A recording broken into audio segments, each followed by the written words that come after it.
Asante kwa kushiriki utangulizi wa habari kutoka Kivu News Info kwa matangazo ya mchana wa leo tarehe 15 Mei 2025. Ni muhimu sana kupata habari zenye uhakika kwa wakati unaofaa, hasa kutoka mashariki mwa Jamhuri ya Kidemokrasia ya Kongo.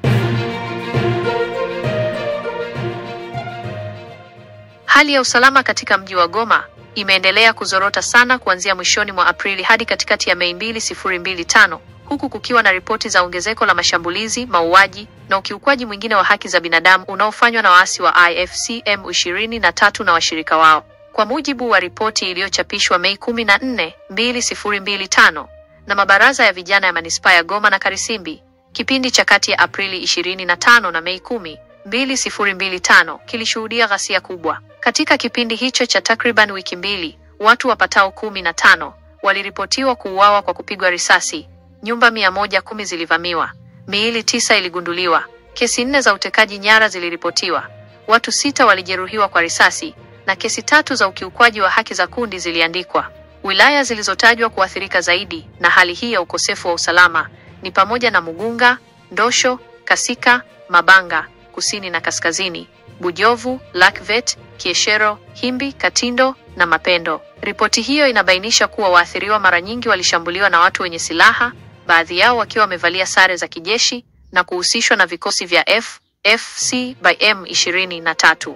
Moja ya matukio yaliyoangaziwa ni pamoja na uvamizi wa usiku kwenye vituo vya matibabu, ikiwemo hospitali ya CBCA Ndosho. Wakati wa mashambulizi haya, wagonjwa wanaoshukiwa kuwa wanajeshi wa FARDC au wazalendo waliondolewa kwa nguvu. Inakadiriwa kuwa zaidi ya watu 50 walilengwa katika matukio kama hayo. Ripoti hiyo pia ilielezea wasiwasi juu ya kuongezeka kwa visa vya kujiua, ikionyesha shinikizo kubwa la kisaikolojia wanaloishi wakazi. Zaidi ya hayo, watetezi wa haki za binadamu, waandishi wa habari na vijana wanaokataa kujiunga na waasi kwa lazima wameripotiwa kukabiliwa na vitisho na unyanyasaji unaofanywa na waasi hao. Kufuatia hali hii mbaya ya usalama, mabaraza ya vijana kutoka manispaa zote mbili yametoa wito wa dharura kwa mamlaka ya Kongo na jumuiya ya kimataifa kuchukua hatua za haraka ili kurejesha usalama katika mji wa Goma na kufanya uchunguzi wa kina kuhusu ukiukwaji mkubwa wa haki za binadamu ulioripotiwa tangu mji huo ulipodhibitiwa na waasi.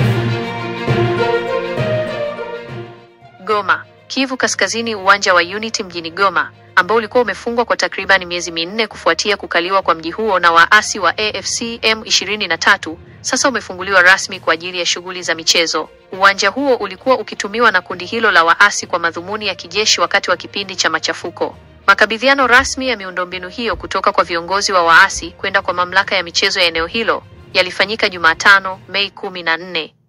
Hatua hii inafuatia maombi ya mara kwa mara yaliyotolewa na mamlaka ya michezo kwa maafisa wa AFC M23 katika kipindi cha miezi miwili iliyopita. Kufuatia kufunguliwa huku, shirikisho la soka la Goma mjini limepanga kufanya mkutano muhimu wikendi ijayo ili kuratibu matukio mbalimbali ya michezo yajayo yatakayofanyika uwanjani hapo. Tayari tangu Alhamisi Mei 15, baadhi ya wachezaji wameonekana wakirejea uwanjani kwa ajili ya mazoezi. Kama sehemu ya kurejesha hali ya kawaida na kukuza upatanisho, mashindano maalum yaliyopewa jina la mashindano ya amani yanatarajiwa kufanyika katika uwanja wa Unity. Hii inaashiria mabadiliko makubwa katika matumizi ya uwanja huo, kutoka kuwa ngome ya kijeshi hadi kuwa kitovu cha michezo na matumaini ya amani katika jimbo la Kivu Kaskazini.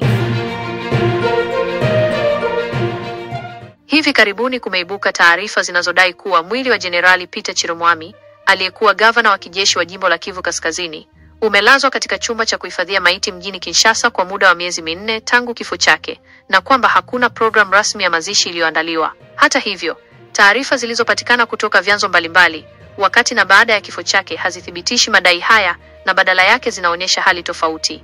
Jenerali Peter Chirimwami alifariki dunia mwishoni mwa Januari 2025 kutokana na majeraha aliyoyapata wakiwa mstari wa mbele. Taarifa za awali kutoka kwa jeshi la DRC FARDC zilithibitisha kifo chake na kueleza kuwa alijeruhiwa na kupelekwa Kinshasa kwa ajili ya matibabu zaidi, lakini alifariki huko.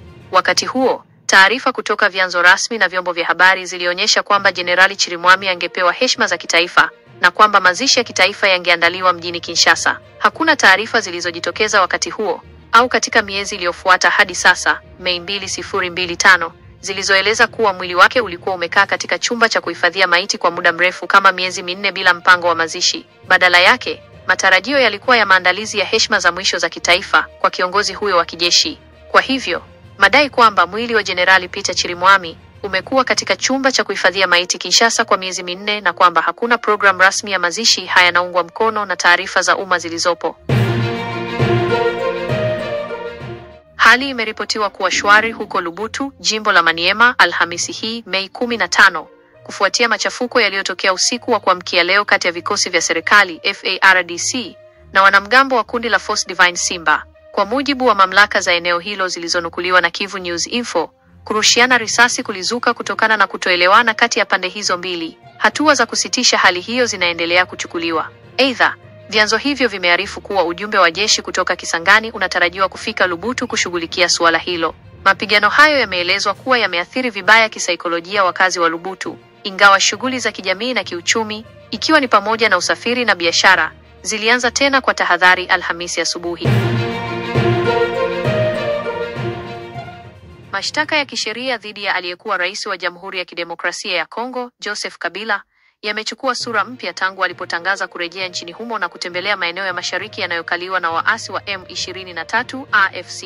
Kinshasa inamshutumu Kabila kwa uhaini mkuu, uhalifu wa kivita, uhalifu dhidi ya ubinadamu na kushiriki katika harakati za uasi kufuatia madai ya kuwa na uhusiano na kundi la M23 linaloungwa mkono na Rwanda. Kiini cha mashtaka hayo ni madai kuwa Kabila alizuru Rwanda na maeneo yanayothibitiwa na M23 bila ya kufahamu taasisi za serikali. Serikali ya DRC inahoji kuwa vitendo hivi vinakiuka kifungu cha 5 cha sheria namba 18021 ya Julai 26, 2018 inayohusu hadhi ya marais wastaafu waliochaguliwa. Kifungu hicho kinawataka marais wastaafu kuzingatia wajibu wa busara, utu, uzalendo na uaminifu. Waziri wa mambo ya ndani na usalama, Jacquemain Shabani, alisisitiza kuwa Kabila, kwa nafasi yake kama mkuu wa zamani wa nchi, hakupaswa kujisalimisha kwa Rwanda na maeneo yanayokaliwa na wachokozi bila ya kufahamisha serikali.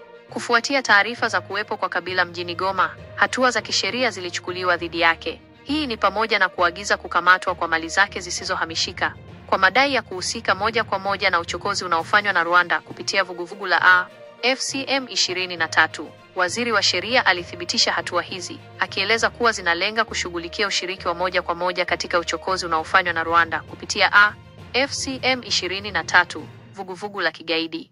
Zaidi ya hayo, serikali ilisitisha shughuli zote za chama cha Kabila, chama cha watu kwa ajili ya ujenzi na demokrasia, PPRD, kote nchini. Sababu iliyotolewa kwa hatua hii ni mtazamo usioeleweka wa chama hicho kuhusu uvamizi wa maeneo ya Kongo. Serikali imeiomba mahakama ya kikatiba kuthibitisha kuvunjwa kwa PPRD. Katika siku za hivi karibuni, kumekuwa na msako wa polisi katika makazi kadhaa ya familia ya Kabila mjini Kinshasa na katika shamba lake huko Kundelungu, jimbo la Haut-Katanga. Mamlaka za DRC kwa sasa zinatafuta kuondoa kinga ya kidiplomasia ya Kabila kama seneta wa maisha ili aweze kukabili mashtaka mahakamani. Hatua hii inaashiria ongezeko kubwa la mvutano wa kisiasa kati ya serikali ya Rais Tshisekedi na mtangulizi wake, Joseph Kabila. Ya Moses Katumbi kuhusu jaribio la kuondoa kinga ya Joseph Kabila na msimamo wa serikali ya Kongo pinga vikali mpango wa kutaka kumwondolea kinga aliyekuwa Rais Joseph Kabila. Anaamini kuwa hatua hii inalenga kuzidisha migawanyiko na kudhoofisha mshikamano wa kitaifa nchini Jamhuri ya Kidemokrasia ya Kongo, DRC. Hoja zake kuu ni mstari wa 1, hatari ya mgawanyiko. Mstari wa Katumbi anasisitiza kuwa wakati DRC inakabiliwa na changamoto kubwa kama ukosefu wa usalama mashariki na mivutano ya kijamii, kujaribu kumwondolea kinga Kabila ni mbinu hatari na ya kutowajibika itakayozidisha mifarakano. 2, ukiukwaji wa sheria. Mstari wa kinga kuwa anaona jaribio hilo kama ukiukaji wa sheria, akisema kuwa linakwenda kinyume na vifungu vya kisheria vinavyohitaji kura ya bunge, Congress, ili kuondoa kinga ya rais wa zamani. Analaani kile anachokiona kama nia ya kukwepa sheria kwa malengo ya kulipiza visasi. 3, wito wa mazungumzo. Mstari wa kimbabio mpango huo. Katumbi anatoa wito kwa serikali kupendelea mazungumzo jumuishi na mashauriano na wadau wote wa kitaifa, akiwemo Joseph Kabila. Anamsihi Rais Tshisekedi kusitisha mchakato huo na kuanzisha mazungumzo ya dhati na Kabila pamoja na wadau wengine ili kuimarisha umoja wa kitaifa na kujibu matarajio ya wananchi ya amani na maendeleo. 4. Maslahi ya taifa. Anaamini kuwa amani na mshikamano wa kitaifa hauwezi kupatikana kwa vitendo vinavyogawa na kudhoofisha misingi ya kidemokrasia, bali kwa kuzingatia maslahi ya jumla. Msimamo wa serikali ya Kongo. Kwa upande wa serikali ya Kongo, waziri wa sheria amesema kuwa Joseph Kabila anafunguliwa mashtaka akiwa na hadhi ya seneta. Serikali ya Kinshasa inadai kuwa kuna kiwango cha juu cha ushahidi unaomhusisha Kabila katika kile wanachokiita ushiriki wa moja kwa moja katika uchokozi unaoongozwa na Rwanda kupitia vuguvugu la kigaidi la AFC M23. Kwa kifupi, Katumbi anaona mpango wa kumwondolea kinga Kabila kama hatua ya kisiasa itakayoharibu umoja wa nchi, wakati serikali inasisitiza kuwa inafuata mkondo wa sheria kutokana na ushahidi wa makosa makubwa dhidi ya Kabila. Hali ya wasiwasi iliendelea kuwa juu katika vijiji kadhaa vya Kivu Kusini mnamo Jumatano, Mei 14, huku mapigano makali yakiendelea kati ya wanamgambo wa kujitetea wa Wazalendo na waasi wa AFC M23. Mapigano yaliripotiwa katika vijiji vya Chofi na Kasheke katika wilaya ya Kalehe pamoja na Kabamba na Mabingu katika eneo la Kabare. Mapigano hayo yalianza Jumanne kwenye mhimili wa Kasheke Lemera huko Kalehe, ambapo pande hizo mbili zilishambuliana siku nzima. Hadi jioni ya Jumanne, waasi wa Momi 23 walikuwa wamerudishwa nyuma kutoka Katasomwa kuelekea bandari za Kasheke na Chofi.